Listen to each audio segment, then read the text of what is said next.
नमस्कार। चलिए आज विजयनगर साम्राज्य को इस तरह से समझते हैं कि ये आपके एग्जाम के लिए एकदम परफेक्ट नोट्स बन जाएं। चाहे वो यूपीएससी हो, स्टेट पीसीएस हो या कोई भी दूसरा कॉम्पिटिटिव एग्जाम, हम सिर्फ उन पॉइंट्स पर फोकस करेंगे जो सबसे ज्यादा जरूरी हैं और जहां से सवाल बनते हैं। तो एक नजर डालते हैं कि आज हम क्या क्या कवर करने वाले हैं। हम शुरुआत करेंगे साम्राज्य की नींव से, फिर बात करेंगे उसके सबसे महान शासक की, उनके एडमिनिस्ट्रेशन और शानदार आर्किटेक्चर को समझेंगे और आखिर में देखेंगे कि इसका पतन कैसे हुआ। बिल्कुल एक कंप्लीट स्टडी गाइड की तरह। तो सबसे पहले बात करते हैं बिल्कुल बेसिक फैक्ट्स की, जो अक्सर पूछे जाते हैं। मतलब इस साम्राज्य को किसने बनाया, कब बनाया और यहाँ पर किन किन वंशों ने राज किया। ये नींव है, तो इसे मजबूत करना बहुत जरूरी है। ये नाम तो एकदम याद कर लीजिए। विजयनगर साम्राज्य की स्थापना की थी दो भाइयों हरिहर और बुक्का ने साल 1336 में। और ये भी बहुत जरूरी है कि उन्हें प्रेरणा किससे मिली, उनके गुरु विद्यारण्य से। ये तीनों नाम एक साथ जुड़े हुए हैं। अच्छा, अब ये देखिए, ये बहुत मजेदार है और यहां से सवाल बनता ही बनता है। विजयनगर पर राज करने वाले 4 राजवंश, बिल्कुल क्रम में। इसे याद रखने की एक ट्रिक है SSTA, यानी संगम, सालुव, तुलुव और अरविडू। ये क्रोनोलॉजी एग्जाम्स में बहुत पूछी जाती है। चलिए अब आते हैं इस साम्राज्य के सबसे महान, सबसे प्रसिद्ध शासक पर, कृष्णदेवराय। इनके दौर को विजयनगर का स्वर्ण युग यानी गोल्डन एज कहा जाता है।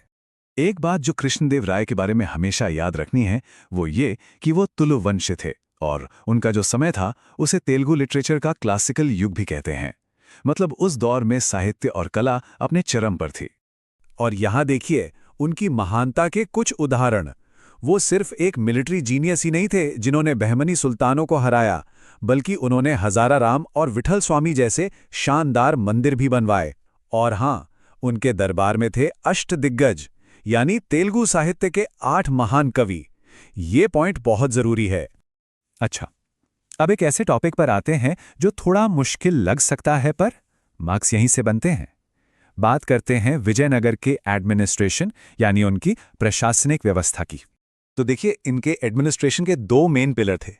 एक तरफ थी नायंकर व्यवस्था, जो मिलिट्री गवर्नेंस के लिए थी और ये दिल्ली सल्तनत की इक्ता प्रणाली से काफी मिलती जुलती थी। और दूसरी तरफ थी अयंगर व्यवस्था, जो गांवों का प्रशासन देखती थी। बिल्कुल साफ साफ बंटवारा था। ये शब्द अमरम, इसे अपने नोट्स में हाईलाइट कर लीजिए। एग्जाम में सीधा सीधा पूछा जाता है कि अमरम क्या था। तो ये वो जमीन थी जो मिलिट्री कमांडरों यानी नायकों को उनकी सैलरी और सेना के खर्चे के बदले में दी जाती थी। अब किसी भी महान साम्राज्य की पहचान उसकी आर्ट और आर्किटेक्चर से होती है ना? तो चलिए देखते हैं विजयनगर की शान, और इसके लिए हमें चलना होगा उनकी राजधानी हम्पी। सोचिए, एक पर्शियन यात्री अब्दुल रज़्ज़ाक जब 1440 के दशक में यहाँ आए तो उन्होंने लिखा कि दुनिया में ऐसी कोई जगह ना तो आंखों ने देखी है और ना कानों ने सुनी है। इससे आप अंदाजा लगा सकते हैं कि हम्पी कितना भव्य शहर रहा होगा। तो अगर आपको विजयनगर आर्किटेक्चर पहचानना हो तो बस ये 3 चीजें याद रखिए।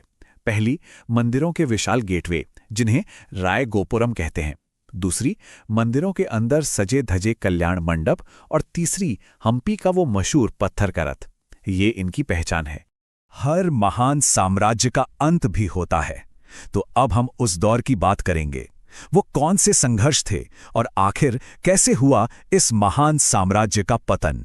देखिए, कहानी शुरू होती है बहमनी सल्तनत के साथ लगातार चल रही लड़ाई से। फिर कृष्णदेवराय की मृत्यु के बाद मामला कमजोर पड़ने लगा और फिर आया वो साल 1565 और वो लड़ाई, तालीकोटा की लड़ाई, जिसे राक्षसी तंगड़ी का युद्ध भी कहते हैं। बस इसी लड़ाई ने सब कुछ बदल दिया और साम्राज्य के पतन की शुरुआत हो गई।